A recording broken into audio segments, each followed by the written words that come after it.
Estamos aqui mais uma vez reunidos, para estarmos dando início a um novo tipo de programa, um novo tipo de projeto, o qual será intitulado Cada um de um lado da conexão.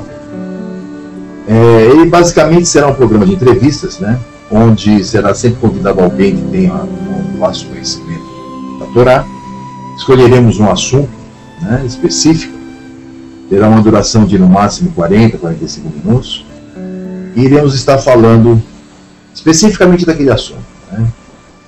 Esses programas serão gravados ao vivo, mas serão editados para um melhor entendimento de quem estiver assistindo e também uma maior rapidez na apresentação. E hoje nós vamos estar falando sobre Rosh Hashanah, e o nosso convidado é o nosso amado Ari Marcos Gran, que está chegando aí com a gente. Por favor, Marcos. Shalom, uma boa noite a todos e a todas. É um prazer novamente estarmos trabalhando para trazer informações, principalmente preceitos da Torá. Shalom. Shalom. Bom, antes de mais nada, eu quero agradecer ao irmão Marcos por ter topado participar desse projeto, porque realmente é um projeto que despende de tempo, de estudo, e não existe um retorno, vamos dizer assim, retorno daqueles que a gente conhece no mundo.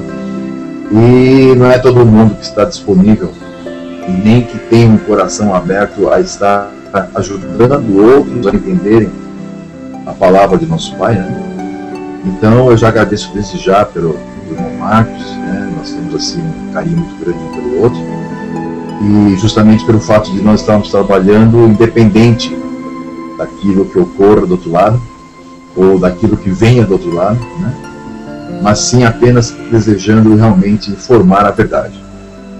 E hoje, eu conversando com o irmão a semana passada, nós estávamos falando a respeito de Ano Novo. Então hoje o nosso irmão Marcos vai estar respondendo algumas perguntas para elucidar de uma vez por todas essa questão que é tão controversa na cristandade, até no judaísmo também, que é a questão do início do novo ano, ou seja, o Rosh Hashanah. Bom, meu irmão Marcos, quer dizer alguma coisa antes de iniciar? É importante, que para compreendermos muitas coisas que nós vamos falar, nós vamos ter que recorrer à história, a história do povo israelita, do povo hebreu, para entender que o que foi determinado pelo Eterno,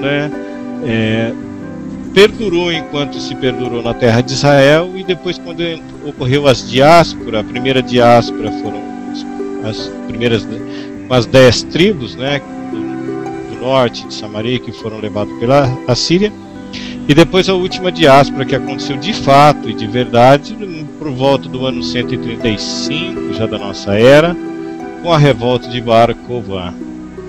Então é isso, a gente vai trabalhar um pouquinho sobre isso e saber que o estabelecimento do ano novo, do Rosh Hashanah, ele tem alguns preceitos que tem que ser observados, que estão bem claros na Torá, ok?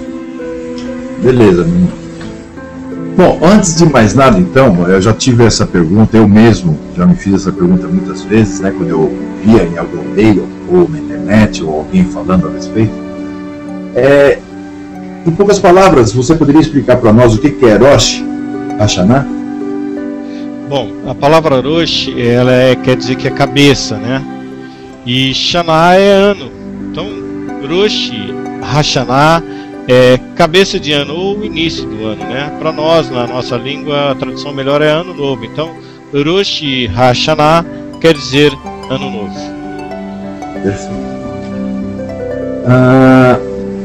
Nós lemos na palavra, né, muitas vezes, né, eles chamam o primeiro mês, né, de Abib ou Aviv. Isso. O que nós gostaríamos de saber de você é o que significa isso, né? Por favor. Bom, a primeira coisa é que a palavra, as letras hebraicas que formam essa palavra Abib ou Aviv, é formado pelas letras, né, pelo Veit, né, e pelo Beit. Essas letras, elas são tão semelhantes que você não consegue discernir entre uma e outra, né? Então por isso que tem alguns tradutores que diz Aviv, outros falam Abib, mas a palavra é a mesma, né? Então essa palavra, há um grande grupo, né, do judaísmo diz que essa palavra Aviv está relacionada com a primavera, está relacionado com o equinócio de primavera, né? Mas a Torá, ela, quando ela fala no Abib, ela se refere a uma situação em que o grão da cevada, no momento em que está esse grão da cevada, que é invocada essa palavra chamada Abib ou Aviv. Então nós vamos tentar desassociar essa questão de falar Aviv, então mês de Aviv sendo o mês da primavera, ou mês de Abib, Abib e Aviv é a mesma coisa, apenas que as letras hebraicas, elas são tão semelhantes que um vai falar Aviv e o outro Abib, mas é a mesma coisa. Agora, a palavra Aviv ou Abib, ela não pode estar relacionada com a primavera. Diretamente, a palavra não. Apesar de que sim, porque na primavera é que os grãos vão estar nessa condição de Abib e Aviv, ok? Perfeito. Dando sequência aqui, né, nós gostaríamos de saber, nosso irmão, o seguinte. Nós sabemos que o nosso ano novo começa em 31 de dezembro, né, a passagem é no 31, 1º de janeiro é o ano novo, e nós temos conhecimento de que, pela Torá, existe uma outra data para isso, né, existe um outro momento em que isso ocorre, uma outra forma, inclusive, de contagem e tudo mais. Então, a pergunta seguinte, né, seria a seguinte: qual o principal fator para que ocorra o início de um novo ano hebraico, israelita, né? Bom, essa definição, ela depende muito ela depende mais de Elohim do que a decisão do homem, né? O que o homem faz é fazer a plantação e no seu determinado tempo colher e armazenar. Mas a Torá, ela é bem clara que esse mês de Abib ou mês de Aviv, em algumas traduções diz mês das espigas, e é uma tradução assim que eu acho mais plausível, né, dizer mês das espigas. Ou seja, é o momento em que existe a espiga, o grão está lá dentro da espiga e ele tem uma consistência tal que a gente usa essa expressão granado, maduro, pronto, vamos dizer, não para colher porque está verde na questão de muita umidade, mas ele já tem uma consistência que, se você colher esses grãos, você tosta ele no fogo e já pode se alimentar com ele. Então isso é uma situação que nós chamamos de mês da espiga, e só nesse período, e esse período realmente ele coincide com a primavera, com as estações do ano, a primavera. Então, mas se mirarmos pela primavera, nós podemos errar, e é isso que a gente vai trabalhar aqui hoje um pouquinho. Então a condição de ter a planta, a cevada na condição de Abib, é que ela esteja num momento em que você pode colher ela, tostar ela no fogo e comer, né? Mas não dá para você armazenar ela, colher, fazer a colheita e armazenar. Digamos assim, que do momento em que você percebe e detecta que a cevada está naquela condição de Abib, Aviv, a colheita se dará por volta de 15 dias até 20 dias depois desse período. Ok? Ok? Perfeito, irmão. Então, pelo que eu entendi, só para que também quem estiver assistindo assim, né, não se inicia um ano se não estiver no momento correto da colheita, é isso? Isso, toda a festa, todas as festas, elas estão ligadas com a colheita, com a plantação, com o fruto da terra. Na verdade, todas as festas estão ligadas com a terra. Se você não tiver plantação, não tem festa. Se você não tiver colheita, não tem festa, porque as festas são: a primeira, você tem que estar com a planta na situação, o grão da cevada na condição de abibe. Quando você puder colher ela, um molezinho que você fala assim, olha, mas já está pronto para colher, nós vamos armazenar. Então nesse momento, né, você vai colher um molezinho, leva para o sacerdote vai fazer aquele mover diante de Elohim e vai autorizar a colheita. Então aí quando vai começar a colheita, quando a ferramenta vai para o campo para começar a colher, depois que o sacerdote faz a oferenda a Elohim e abençoa a colheita, então nesse momento começa uma contagem, que é a contagem do Omer. E aí vai ser as festas das semanas, 7 semanas é o tempo da colheita, que culmina na última festa das colheitas, que é a festa de Shavuot, que é conhecida como a festa de Pentecostes. Mas eu preciso voltar ao princípio para determinar quando determinar o Rosh Hashanah, certo? Perfeito, irmão. Entendidíssimo. Aqui tem uma outra pergunta que diz o seguinte, que você, na verdade, quase já respondeu, né, mas é interessante a gente, acho que talvez dar algum ênfase, né, só nesse assunto, que seria como identificar, né, que os grãos estão prontos para a colheita, né? A primeira coisa que nós temos que identificar é essa condição de abibe ou espiga.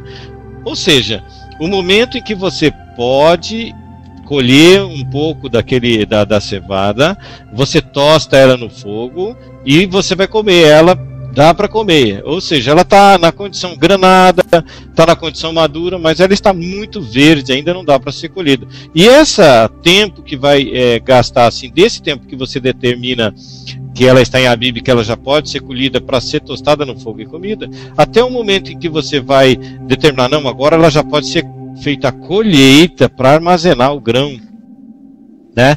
Então, quando acontecer isso, aí você vai iniciar uma outra festa. Então, o ano novo já passou. Você já vai estar aí a 15 ou até 22 dias do ano novo, quando você vai, a ferramenta vai começar a colheita mesmo. Agora já não é mais a questão de abibe. O grão já tem umidade suficiente que você pode colher ele e armazenar, que não tem perigo de perder. Na condição de abibe, se você colher e armazenar, ele vai apodrecer, vai perder. Ok? Perfeito, irmão. Então, no caso, vamos supor, se tiver a colheita pronta, já se tem uma parte daquilo que é necessário para estabelecermos o momento exato em que irá começar a contagem do ano, né? Mas não, assim, deixa eu voltar um pouquinho. É que nós avançamos um pouquinho e deixamos para trás o estabelecimento do Rosh Hashanah. Nós estamos aqui colocando a importância, Sérgio, de você determinar corretamente o Rosh Hashanah, porque do Rosh Hashanah vai depender todas as festas. Então, se você não conseguir determinar o Rosh Hashanah, e essa determinação não é uma decisão do homem, né? Isso é uma coisa que vem de Elohim e um sinal que está lá. Você tem que ir lá e pegar esse sinal. E esse sinal tem que estar compatível, e quem dá esse sinal é o próprio Elohim. Aí sim você vai determinar aquilo e vai saber, não, é Rosh Hashanah. Agora, a partir daí, então, você vai ter a festa do Rosh Hashanah. No dia 14 vai ter o Pessa. No dia 15 a festa dos pães asmos, ervas amargas. Depois você já está na contagem do Omer e vai fazer a festa das semanas. E por fim a festa de Shavuot, que é a festa de Pentecostes, que é a festona das colheitas, né? O fim de colheita. Então agora o importante e o maior entrave seria determinar perfeitamente o Rosh Hashanah, que é o princípio do ano, o dia 1º, ou seja, quando iniciar o ano, né? Então é isso que nós vamos trabalhar agora. Vamos vamos firmar nisso, né? Perfeito. eu tenho lido, né? Tenho tentado aprender certas coisas e tudo isso. Então, eu percebi que, por exemplo, além, né, de nós temos essa questão aí da Bíblia, né, da colheita, da espiga, etc., existe o fator lua nova, né? Então, eu gostaria que você nos demonstrasse o que seria essa ligação, né, da espiga com a lua nova, como que ocorre. Então agora a Torá está falando, vamos falar um pouquinho então do Rosh Hodesh. O Rosh Hodesh é cabeça de mês, né? Nós falamos Rosh Hashanah e vamos aliar agora o Rosh Hashanah com o Rosh Hodesh. O que é Rosh Hodesh? É cabeça de mês, é o primeiro dia de cada mês. Então eu falo Rosh Hodesh, quer dizer que eu estou falando do primeiro dia de um mês. São tantos quantos meses tiverem durante um ano, tantos quantos Rosh Hodesh haverá, porque todo dia primeiro de cada mês é um Rosh Hodesh. Então, para iniciar um mês, eu preciso do Rosh Hodesh. E para isso, eu preciso observar o que está determinado. É pela lunação. Quando ocorre lua nova, então ocorreu a lua nova, ocorreu a conjunção ali, olha, aquela conjunção que a gente sempre tem falado, Terra, Lua, Sol.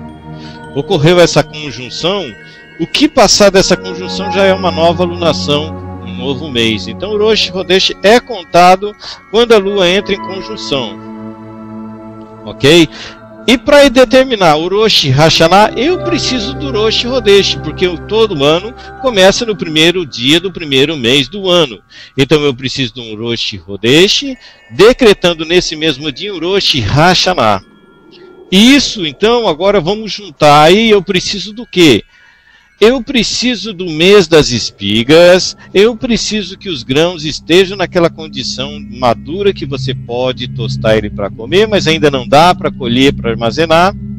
Estando nessa condição, eu preciso de um Rosh Hodesh agora, ou seja, eu preciso de um alinhamento Terra, Lua e Sol, ou seja, a determinação da nova lunação, uma lua nova, e a partir daí, quando ocorre a conjunção, então eu determino que aquele dia da conjunção, aquele dia é o Rosh Hodesh e também é o Rosh Hashanah, porque eu tenho a cevada na condição de Abib.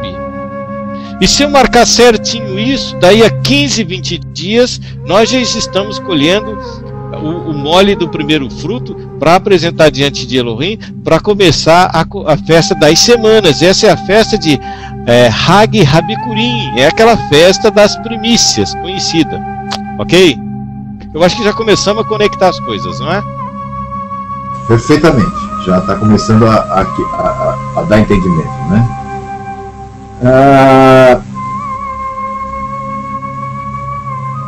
Então, eu vou deixar assim um espaço livre para você agora, porque, na verdade, vamos dizer assim, só existe no final que eu quero fazer mais uma pergunta, que é sobre justamente os 7 Shavuot, né?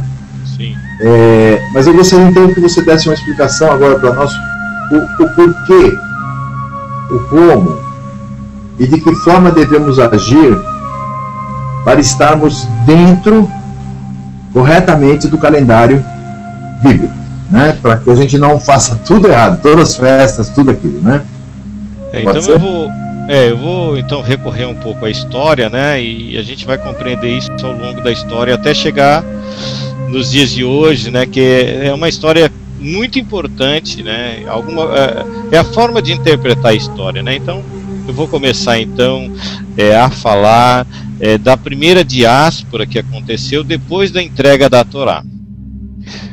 Quando o povo Israel tomou possessão na terra que Elohim deu a eles, né? Quando Josué chegou e começou a dividir as terras, então cada tribo ficou na sua possessão.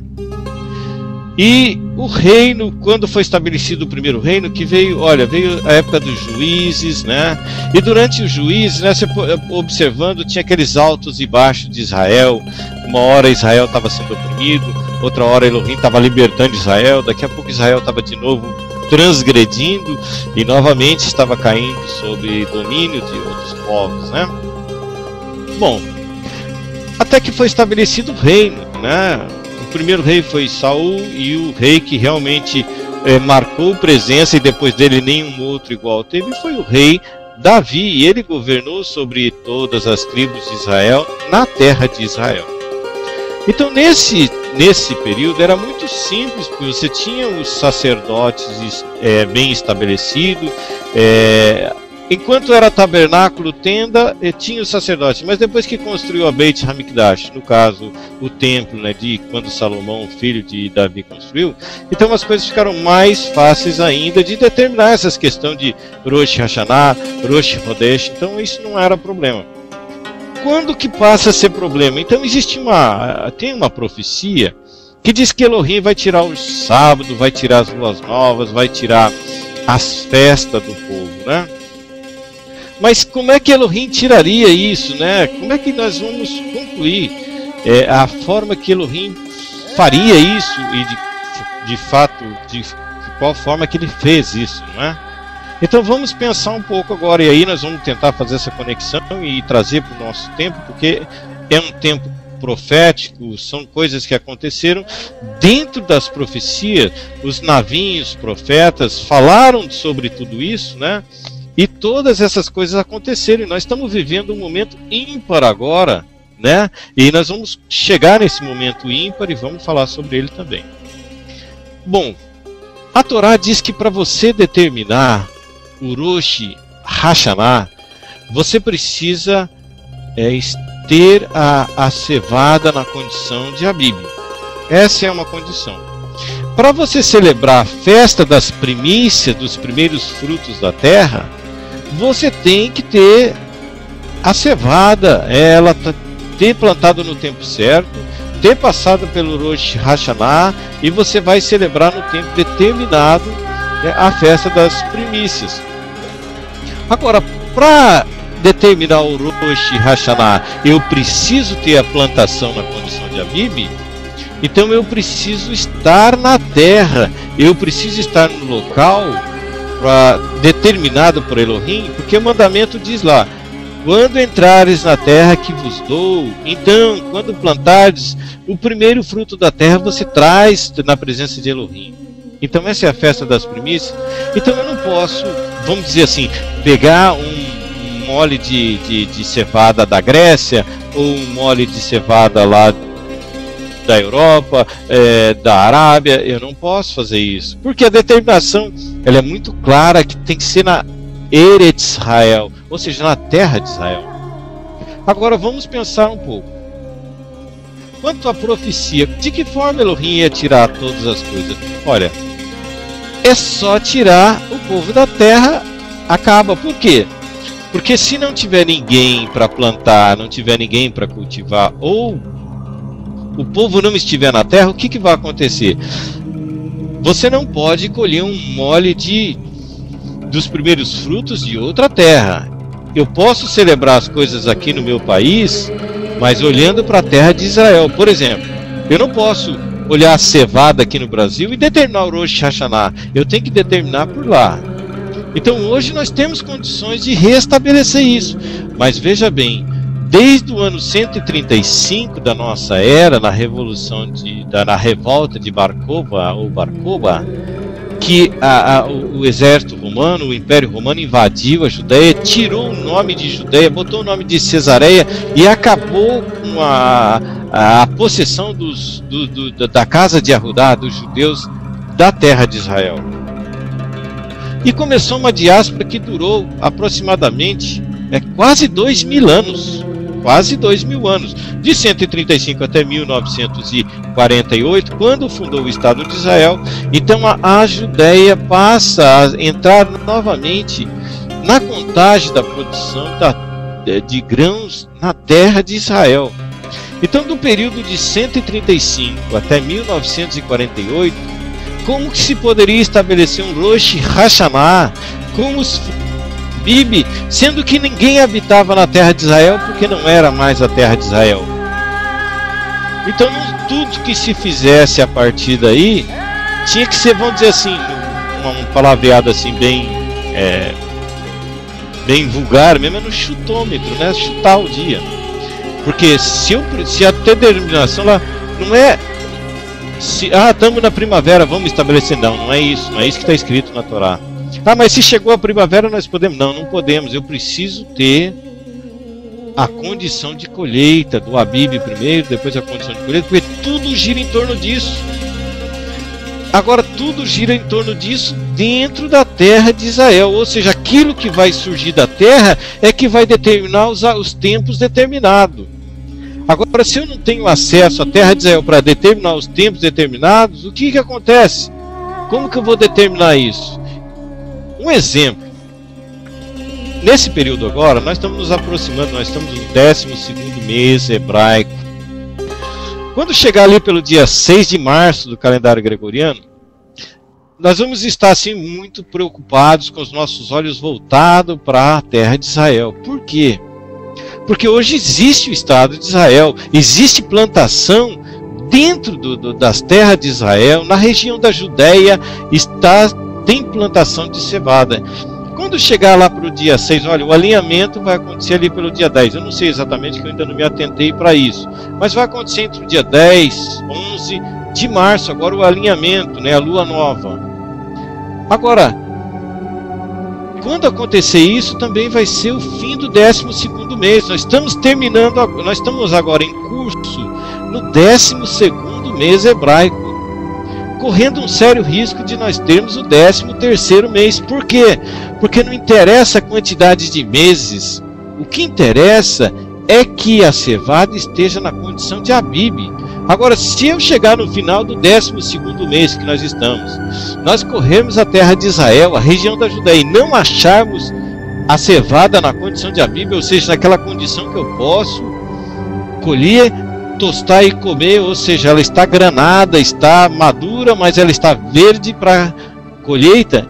Então, se eu não tiver essa condição, como que vai determinar o Rosh Hashanah? Não haverá o Rosh Hashanah ao fim do 12º mês que nós estamos, se nós não encontrarmos lá em Israel a cevada na condição de Abib.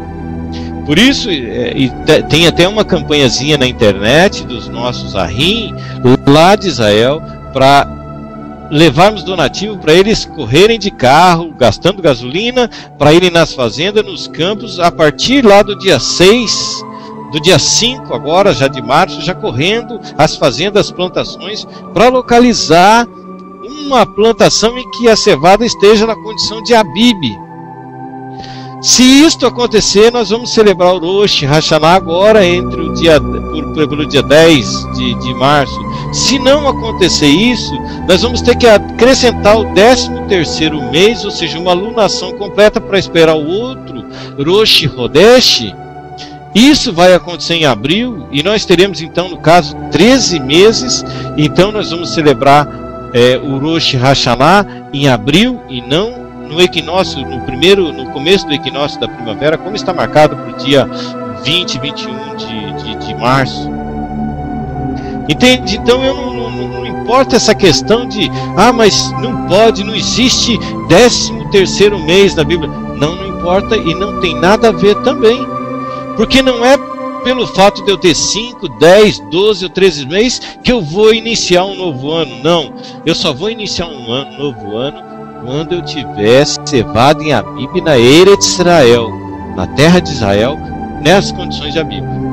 Agora, o que aconteceu? A diáspora levou de 135 da revolta de Bar Kokhba, até 1948. Então eu não posso, esse tempo que foi determinado, ele não poderia ser acertado, porque não tinha quem tivesse plantação em Israel que se pudesse observar isso. Mas se tivesse também, eram algumas pessoas, então não tinha como passar para a maioria que estava em diáspora. Ora, vamos fazer uma simples conta. Se eu tenho 60 milhões de israelitas espalhados pelo mundo, mas eu tenho 100 lá na terra de Israel, e eles conseguem determinar isso, o Rosh Hashanah, direitinho na condição de Abib, tudo direitinho. Mas se ele não consegue passar informação para o resto do mundo, o que adianta isso? Adianta a profecia que diz que o sábado, as luas novas, seria retirado do povo. Mas a profecia também diz que nos últimos dias essas coisas seriam restauradas. Agora, desde que fundou, criou o Estado de Israel, agora sim, nós já temos agricultores lá, e de lá eu tenho informação agora que pode passar para o mundo todo. Olha, nós localizamos lá na terra de Israel a cevada na condição de Abib. Então, vamos esperar a primeira conjunção que ocorrer aí. Ocorreu Rosh Hodesh, nós decretamos Rosh Hodesh, Rosh Hashanah, Ano Novo. E aí sim começamos as festas. E todas as festas dependem da colheita. Então, se eu decretar um Rosh Hashanah, eu já decretei as festas das primícias, festa de pães asmos, festa das semanas e a festa de Shavuot. Se eu não determinar pela condição de colheita, de maturidade de grão, eu não vou acertar nada disso, vai dar tudo errado. Ok? Maravilhoso. Pelo que eu entendi, né? Então, por exemplo, de nada adianta haver a conjunção do Sol, da Lua e da Terra, se não ocorrer o Abib, ou seja, o amadurecimento da cevada, né? E aí então iria se contando, se isso demorar 20 anos, não importa. Não importa. Se ninguém plantar nada, se não tiver colheita, que festa? Como é que você vai fazer festa das primícias se você não tem fruto da terra? Como é que você vai fazer festa das colheitas se não tem colheita? Então não tem festa nenhuma. Perfeito. Marcos, Sim. a gente vê muito essa questão, né, principalmente na cristandade, deles falam muito sobre o dia de Pentecostes, né? E na palavra a gente vê que fala sobre 7 Shavuot, não sei o que, enfim. Você poderia dar uma explicação para a gente sobre isso? Então, vamos sim, vamos trabalhar um pouquinho sobre isso. Então nós vamos começar lá no Abib de novo, tá? Para a gente chegar no Shavuot. Veja bem, quando nós determinamos então o Rosh Hashanah, quando a cevada está na condição de Abib, então o que a gente tem, quanto tempo dura essa questão de Abib? Olha só que coisa importante. Quanto tempo dá do momento que você vai lá na planta e determina assim, olha, ela já está na condição de madura, ela já está granada, tal, mas não dá para armazenar, não dá para colher ainda, mas eu posso colher ela e tostar no fogo e comer. Quanto tempo vai durar isso até o momento em que você vai dizer, olha, está no ponto de colheita? Então esse tempo, ele pode variar. Se você encontrou o Abib, mas a lua vai acontecer 5 dias depois, vai dar um pouquinho de diferença. Se você encontrou o Abib, mas a lua demora 10 dias para acontecer, isso significa o seguinte, que quando você determinar o Rosh Hodesh, quando você estiver lá pelo segundo Shabat do mês, lá para o dia 15, você já tem que começar a festa de Hag Habikurim, ou seja, as primícias, logo de cara. Entende? Mas isso aí eu não posso fixar, é uma festa fixa. Não, as festas fixas é aquela que diz assim, no primeiro mês do ano, no dia 14, isto é uma festa fixa. Agora, quando você vai celebrar a festa de Shavuot, a festa das primícias, você não pode dizer, ela tem que ser no dia 15, no dia 17, você não pode fazer isso. Por quê? Porque se acontecer isso de você fixar, a lua tem que sair exatamente no momento Abib, em que daí a tantos dias você vai poder começar a colher. Entende? Então, por isso que existem festas que são fixas e festa que depende de alguns fatores. Então, se você tem a condição de Abib, não quer dizer que a lunação vai entrar em conjunção, vai te dar uma lua nova no primeiro dia de Abib. Não existe isso.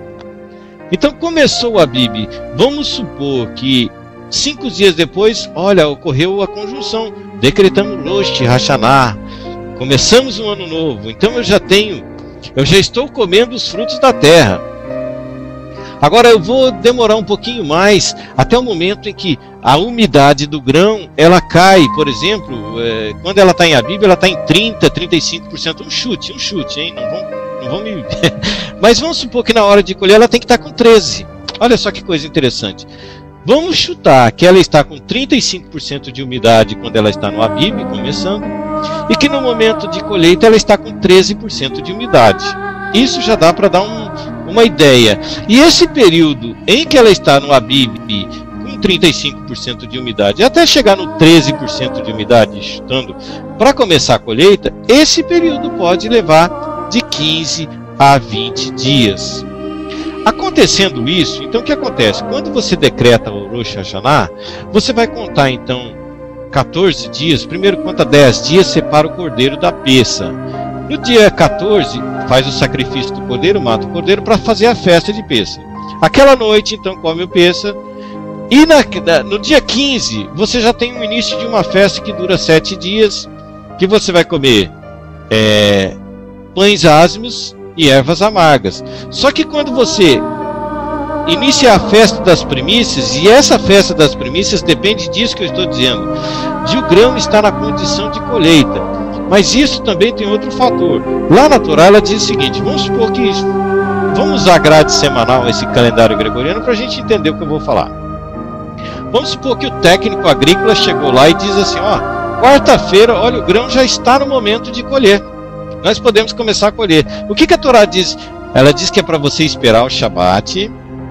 No dia seguinte do Shabat, o sacerdote vai fazer a oferenda e você vai começar a colher. Ou seja, ele faz a oferenda e no mesmo dia você vai lá e começa a colher. Ou seja, se fosse olhar nesse calendário gregoriano, seria mais ou menos assim. Você observou, ela está na condição de colheita na quarta-feira, na quinta-feira. Mas o que você vai fazer? Você não vai começar a colher, você vai esperar. E lá na sexta-feira você vai colher lá, ou vai levar para o sacerdote. Porque é no dia posterior àquele Shabat, que pode ser no dia 15, e pode ser no dia 22, no dia do primeiro mês do ano. Isso é uma coisa que abre discussão e muito séria. Mas o sacerdote ofereceu o mole, então naquele dia posterior ao Shabat, você vai contar o primeiro dia do Omer. Então aí vai ter assim, ó, o primeiro dia, que é também o primeiro dia de trabalho, você vai trabalhar 6 dias na colheita e vai fazer o teu Shabat, fecha a primeira Shavua, a primeira semana. Celebra o teu Shabat, celebra como se fosse a festa, né, das colheitas, porque é uma festa mesmo. Então é o Shabat e também é festa. Então você celebra essas duas coisas. Você vai fazer isso durante 7 semanas e é o tempo de colher a cevada e colher o trigo também em Israel. Ok? Colhendo a cevada e o trigo, isso vai terminar depois de 49 dias que você fez a celebração da primícia. Então, primícia...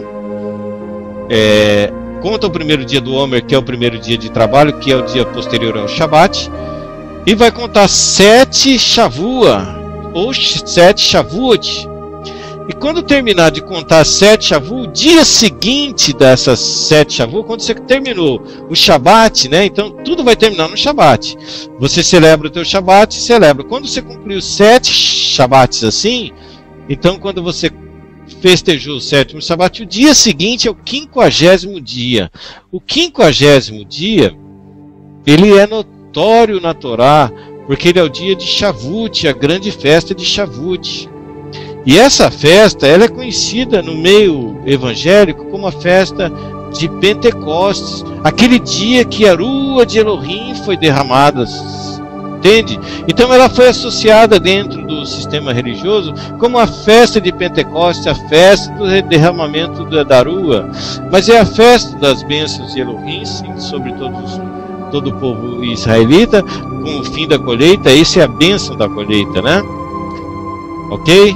Então agora eu abro a pergunta, né? Não sei se eu cheguei aonde responder a pergunta que você gostaria que eu respondesse, mas então retoma a palavra, né? E vamos ver se a gente consegue melhorar isso, ok? Não, é exatamente isso que você disse, é exatamente a resposta à pergunta que eu fiz, né?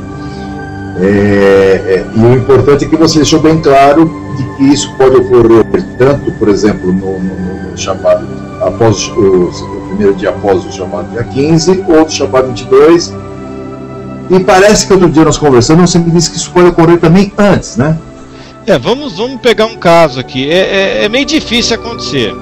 Mas esses casos acontecem justamente quando você chega no teu 12º mês que nós estamos, chegou no final, você não tem... ela está muito perto de ficar em Abib, mas não está em Abib. Entende? É complicado isso, porque se você chegar, terminar o teu 12º mês, correu os campos de Israel e não achou uma cevada na condição de Abib, ou seja, uma plantaçãozinha que seja na condição de Abib, você não pode decretar o Rosh Hashanah, porque a Torá diz que tem que ser no mês de Abib, ou seja, tem que ser nessa situação que você vai decretar o Rosh Hashanah. Agora, não aconteceu isso, mas uma semana depois você está em Abib. Agora, quando se acrescenta uma lunação, o que acontece? Você vai adicionar 29 dias, 12 horas, 44 minutos. Isso vai trazer alguma consequência nas festas? Não exatamente. Porque se você tem que fazer vamos dizer assim, normalmente cai no segundo Shabat, ou normalmente cai no terceiro Shabat do mês, pode haver uma concordância aí de acontecer até antes. Ou seja, você pode segurar a tua colheita. A pergunta é essa: você pode ter o teu campo pronto para colher, sabendo que não vai chover, você pode segurar até por 10 dias para começar a colher? Então isso é uma pergunta que eu não sei responder. Mas se puder fazer isso, você pode levar a tua festa para o segundo Shabat, compreendeu? Talvez tenha respondido assim para você. Ela pode estar na condição de colheita, mas eu posso segurar a colheita até eu colocar ela na condição do segundo Shabat, para o desencadeamento de todas as festas ocorrerem normais, sem uma festa entrar na festa outra. Entende como é que é? Eu começar a contagem do Homer muito antecipado, mas isso não é problema também. Mas se eu posso reter a minha plantação no campo até o momento em que eu vou colher o mole e levar para o sacerdote, para ele fazer a oferenda a Elohim e abençoar e iniciar a colheita, se eu posso postergar esse tempo, então eu posso fazer isso para que as coisas ocorram bem, né? Ocorram no seu, assim, da melhor forma possível. Está respondido? Perfeitamente. Bom, eu creio, Marcos, que em poucas palavras você colocou tudo, né? Tudo aquilo que quem enxerga e quem está escutando realmente vai entender o recado, vai entender como funciona pela Torá, né? Como que nós entramos no ano novo, né? Eu gostaria de dizer para quem está nos assistindo de que esse assunto surgiu entre eu e o Marcos porque eu questionei por que a gente não podia ter um calendário fixo, né? Então ele me começou a ensinar e aí chegamos até esse ponto, e eu acho que isso é uma coisa muito importante a todo aquele que deseja realmente voltar às raízes, né? Fazer perfeito, né? Fazer do jeito que está escrito e não do jeito adaptável, como tem se feito por aí ultimamente. Marcos, você tem alguma coisa a colocar para a gente, além do que você colocou? Então, só que durante o tempo da diáspora, né? Então teve lá nos Sanedrim, né? Então Hillel ele estabeleceu um calendário que serviu de sim bastante, né, de paliativo, porque o povo não estava na terra de Israel. Então era uma coisa assim, aquele calendário estava muito ligado à primavera. Então essa questão de associar a palavra Aviv e Abib à primavera não pode tirar o foco, né, que a observação tem que ser pelos grãos de cevada e não pelo fato de ser primavera. Eu posso iniciar a primavera e posso não ter os grãos de cevadas na condição de que eu posso tostar eles e comer. Então, o calendário de Hillel, né, ele serviu, mas hoje, né, nós temos a condição. Hillel ele fez esse calendário na época da diáspora, na época que não tínhamos acesso às informações da Terra, e mesmo que tivesse esse acesso, não tinha como divulgar como hoje. Nós temos internet, sabe, meio de comunicação, que é uma maravilha. Hoje nós podemos, com um celularzinho, a pessoa vai lá na Terra de Israel e, sabe, manda para o mundo todo a informação. E na época da diáspora não era assim, então não adiantava 3, 4 pessoas estar lá na Terra reconhecer o Rosh Hashanah verdadeiro e não poder passar para a comunidade que estava espalhada em todo o mundo. Então esse momento é o momento ímpar que eu falei no começo, é que toda a comunidade de Israel agora está se unida, vamos dizer assim, por todo o sistema dessa alta tecnologia da informação, que é a internet, nessa forma de comunicação através de telefones celulares. Então o que acontece? Agora nós não precisamos mais de recursos que foram adaptados na época medievais, na épocas que era muito difícil as coisas, época de perseguições, época de Santa Inquisição, né? Que agora nós temos essa liberdade, nós temos a tecnologia a nosso favor, nós temos conhecimento de toda a estrutura do Chamaim, dos planetas, sabe? Então nós temos a tecnologia agora a nosso favor e toda a comunidade de Israel agora está ligada. Eu estava agora mesmo assistindo um vídeo ao vivo dos nossos irmãos lá do México, eles louvando a Elohim. Então, nós estamos ligados agora no mundo todo. Então, nós vamos acompanhar agora a partir lá do dia 5 de março, dia 6. Então, sabe, vai ser aquela correria lá nos campos de Israel para a gente determinar corretamente o início do ano, o Pessa verdadeiro, a festa das primícias verdadeiras, a festa das semanas verdadeiras, né? Tudo no seu tempo determinado. Nos tirou isso, Elohim, quando nos tirou da terra de Israel, varreu-nos da terra de Israel. Mas agora o próprio Elohim está nos trazendo de volta para a terra de Israel, então nós temos agora os fatos, nós temos agora as condições mínimas para determinar as coisas corretamente. Agora, se eu errar, é porque eu quero errar mesmo.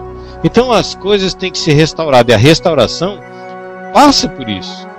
Sem eu aplicar verdadeiramente a Torá, eu não vou chegar a lugar nenhum, porque eu vivi sem Torá, nossos pais viveram sem a Torá, e mesmo aqueles que queriam praticar a Torá antes da instalação do Estado de Israel, antes de ter o domínio sobre a terra de Israel para poder plantar e colher e determinar as coisas, todo mundo na diáspora estava perdido. Então essa é a condição de que nós perdemos os Shabbatot, o Shabat, as festas, lua nova. Nós perdemos tudo que adiantava uma lua nova, você numa diáspora, mas sem ter os outros ingredientes para você celebrar as festas determinadas por Elohim.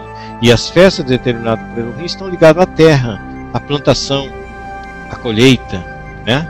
É isso. Muito bom, meu irmão. Bom, eu creio, pelo menos para mim não ficou dúvida alguma, né, quanto ao que você disse. Eu quero desde já fazer um convite, né, para que nós possamos fazer cada um de um lado da conexão número 2. Já que você falou, né, nós falamos nesse da entrada do ano, que depende dela, para que a gente possa fazer as festas na data certa e tal, que nós pegássemos assim os nossos próximos programas, que eu já te convido se você estiver disponível, é claro, para que a gente pudesse começar a falar, por exemplo, na Páscoa e ir caminhando conforme elas vão ocorrendo durante o ano em cada programa. Né, para que, da mesma forma que você hoje nos explicou de que forma correta nós podemos determinar o início do ano, também você passar um estudo para nós de que forma correta nós podemos estar celebrando as festas, né, que decorrem por causa desse início, né. Eu gostaria então já de convidá-lo para os próximos pelo menos 7 programas, né? Porque são pelo menos 7 festas. Sim. E se o seu irmão estiver de acordo, já fica marcado, né? E numa próxima ocasião já falaríamos, sei lá, sobre essa. Se você achar que dá para falar sobre 2 de uma vez só, aí você me diz, né? O importante, Sérgio, é a introdução à Torá. Ela tem que ser, vou dizer, como nós vivemos nessa Babilônia, nessa Babel, desse sistema romano, né? Então nós somos distanciados muito das coisas do eterno, porque nós perdemos a identidade, nós perdemos toda essa identidade, porque as coisas que nós tínhamos que podiam nos ligar ao eterno, né? foi destruído nos anos 70. Aí, não bastasse isso, no ano lá pelo ano 135, mais ou menos, todo mundo foi varrido da terra, não voltou mais. Então, fomos espalhados entre as nações, vivemos como as nações vivem, e estamos dentro das religiões, dentro das igrejas, dentro do sistema religioso das nações onde estamos. E esse despertamento, né, que Elohim está chamando o seu povo, vai chamar de onde, né? Vai chamar do Egito, vai chamar da Babilônia, vai chamar de Roma, né? Então é isso, chamei os meus filhos, da onde? Eu chamei do Egito, não, chamei da Babilônia, não, chamei de Roma, pois é.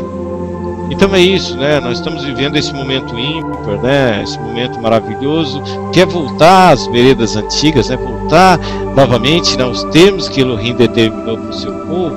E isso passa pela Torá. E lá na Torá, ela determina como que você vai determinar, como você vai celebrar as festas que ele determinou, né? Então, as festas estão relacionadas com o bem-estar do cidadão, porque está relacionado com o alimento do cidadão. Ok? Perfeito. Bom, então, Marcos, eu acho que nós podemos encerrar aqui, né? Ok. Você querendo se despedir, né? Aqueles que estão nos vendo, a palavra é contigo, por favor. Bom, a todos que estão participando aí, né, como assistente, né, assistindo na verdade, como assistente não, mas assistindo, né, a mensagem que a gente está trazendo aqui é porque existe realmente um debate muito acirrado nesses tempos, porque quando se fala em teshuvá, né, fala em restauração, a gente observa que cada um vai trazendo um pouquinho daquilo que tinha antes de, sabe? Então quando a gente vai formar uma comunidade, a gente traz cada um traz lá a sua bagagezinha, né? E muitas vezes essas bagagezinhas quer falar mais alto que a própria teshuvá, né? Então o que a gente está tentando fazer aqui é trazer algumas coisas que foram esquecidas. Então, por exemplo, essa questão de não olhar que é primavera, não é primavera, é o Habib. Habib é grão maduro. Então, sabendo isso, já começa a conectar com a terra de Israel, entende? Porque primavera você tem na China, primavera você tem no Japão, mas a primavera da Eretz de Israel, da terra de Israel, ela te dá o Habib. Então, a todos, né, a gente vai estar aí, como o nosso Ari Sérgio colocou, com outros programas, né? E esse primeiro programa realmente é importante porque nós estamos vivendo esse momento, né, difícil, digamos assim, porque estamos tentando essa restauração, e a restauração tem que ser pela Torá, e às vezes essas bagagens que a gente traz nos dificulta esse entendimento da Torá. Shalom a todos e a todas, né? E que Elohim abençoe a cada um e que nós possamos reproduzir mais, passar mais essas informações, multiplicar, né, para que essa comunidade israelita que está dormindo no meio das religiões se desperte. Shalom. Shalom. Bom, meu irmão, eu só tenho a agradecer a tua presença aqui hoje, você despender seu tempo. Eu sei que você é uma pessoa tarefada, uma pessoa que estuda muito, e agradecer ainda mais porque você já deu um toque de que você topa estar fazendo os próximos programas. Então, né, pelo que você disse aí na sua despedida, então eu fico muito feliz com isso. E eu creio que realmente esse trabalho vai ser muito importante, né, para que aqueles que realmente estiverem, como você disse, dormindo nas religiões, né, possam estar acordando, mas acordando da maneira correta. Né? Não acordando de um pesadelo, né, mas não, acordando para ver a realidade, né? Acordando, realmente acordando, né? De olhos abertos e pronto, né? Sim. Então eu quero agradecer também àqueles que estão nos vendo, né? Esse vídeo vai ser colocado à disposição no YouTube dentro de uns dias, e dizer que tanto eu quanto o Marco, nós estamos no Facebook. Qualquer dúvida, qualquer problema que tiver, que quiser de repente saber mais, se aprofundar sobre alguns assuntos que foram explanados, e entre em contato conosco, né? Porque na verdade a nossa ideia, como eu disse no início, é única e exclusivamente de colocar aquilo que é correto perante a Torá. né? Sair fora daquilo que é o achismo. Então, chutômetro. Eu gostei. Então, dizer que estamos à disposição. Claro que o irmão Marcos, com muito mais, vamos dizer, conhecimento de causa, né? Eu estou aqui como um aprendiz ainda, né? Mas eu gostaria muito de também estar à disposição, porque afinal de contas eu posso dizer que hoje eu aprendi bastante coisa, que já sou capaz também de passar essas coisas se alguém precisar saber que não tem entendido. E é isso. Eu desejo então shalom a todos, né? Assim como o irmão Marcos falou, que o Rim ele realmente abençoe o lar de cada um de vocês, que a paz e a Yahushua esteja sobre cada um de vocês e que estejam conosco sempre que possível, porque teremos sempre um assunto assim meio polêmico, mas um assunto que vai elucidar pela própria Torá. Então, eu me despeço do meu amigo e irmão Marcos. Muito obrigado. Shalom, Marcos. Shalom, Vrahot. Shalom. Me despeço de você que está nos vendo. Shalom. Boa noite. Boa noite, shalom.